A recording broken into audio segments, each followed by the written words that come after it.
コーヒーを注文したナ君はカップから漂うかすかな香りを嗅いだ瞬間、自己コントロールを失いそうになるほど強く引きつけられる。その香りの持ち主は純血オメガのパスタだが、その時の彼にはまだパスタが自分のソウルメイトになるとは知る由もなかった。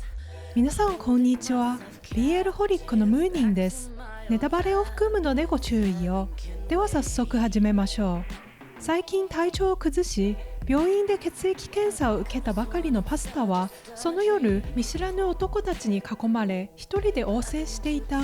そこへ現れたナ君は純血アルファの圧倒的なオーラで男たちを一蹴りする。しかし目の前にいるパスタの匂いに理性を奪われ、気づけば彼の首筋に頭蓋の証を刻んでしまった。気を失ったパスタが目を覚ますと、そこは見知らぬナ君の家だった。責任は取ると言われてもパスタは受け入れる気などなく、帰ると言い張る。ボンディング直後のオメガがアルファから離れれば危険なことをナ君は知っていたが、事情を知らないパスタはそのまま家を飛び出し、兄オンサに愚痴をこぼす。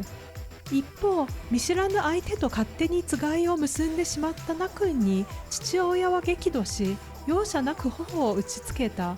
パスタは帰宅すると悪寒と高熱に襲われ、次第に自分を抑えられなくなっていく。ナ君の匂いが残るジャケットを抱きしめている間だけは少し楽になるものの、香りが薄れると全身が焼き付くような熱に苦しんだ。挙句には意識を失ってしまったパスタを見てオンサが心配する中、ナ君と兄ナキンが現れパスタを連れ去る。取り乱すオンサを落ち着かせるため、ナキンはとっさにキスをしてその場を収めた。ヒートを迎えたパスタはそのままナ君に保護され、いやおうなく彼の家で暮らすことになる。ナ君の母は同じオメガとしてパスタに寄り添う一方、父は見知らぬオメガを頭蓋にした息子へ失望を隠せず、パスタに冷たい態度ばかり取る。宮殿のような豪邸で暮らすことになっても、パスタにとっては自由を奪われた鳥かごでしかなかった。卒業後に働いて自立する夢も閉ざされ、喜べるはずがない彼の気持ちを少しでも軽くしようと、ナ君は車を送り射撃場へ連れて行って自ら銃の扱い方を教えた。会社の資料まで見せて質問にも一つずつ答えていく。さらにナ君は使われていなかった倉庫をパスタの仕事場として整える。ところが落下してきた木材がパスタの頭を直撃した瞬間、ナ君の心臓が同じ痛みに襲われた。それは2人が通常のつがいをはるかに超えるほど強く結ばれている証だった。自分を誰よりも大切にしてくれるナ君を前に、パスタも少しずつ心を開き始める。しかし同意がない限りつがいでも触れてはいけないと約束させられたナ君は、募る欲望のやり場を失い、パスタの名を呼びながらトイレで一人耐えるしかなかった。その声に反応してパスタまで浴場し、自らナ君にまたがって触れてほしいと求める。しかしナ君はヒートに乗じて彼を抱きたくない一心で、自ら目隠しと拘束を要求し、必死に理性を保とうとした。それでもまっすぐ思いを伝えるパスタに根負けし、ついに2人は互いの愛を確かめ合った。翌朝、パスタは照れながらナ君の胸に寄り添うが、以前関係を持った相手は部下にホテルまで送り届けさせていたと知り、嫉妬したパスタは口も利かなくなってしまう。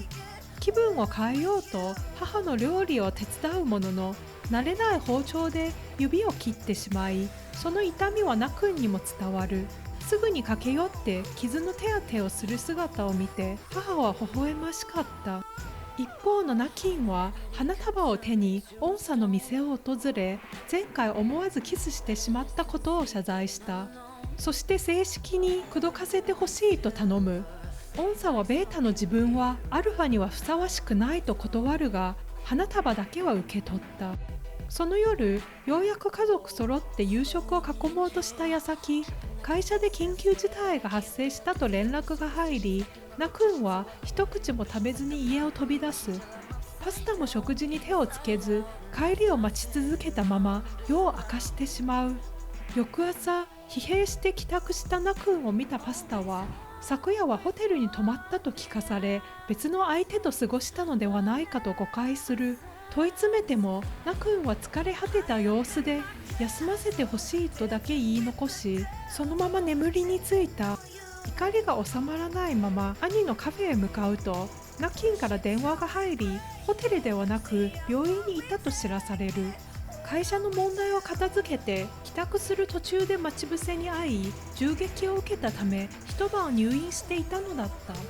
すべてを知ったパスタは急いで家へ戻り、眠るナ君の傷口にそっと触れる。その瞬間、自分の胸にも同じ痛みが走り、昨夜から続いていた胸の痛みが彼の負傷によるものだったとようやく気づく。その気配で目を覚ましたナ君は、目の前のパスタが愛おしくて仕方がない。それでもまだキスの許可をもらっていないからと我慢していると、パスタはバカと小さく笑い、自分からゆっくりと唇を重ねた。また次回お会いしましょう。ではでは。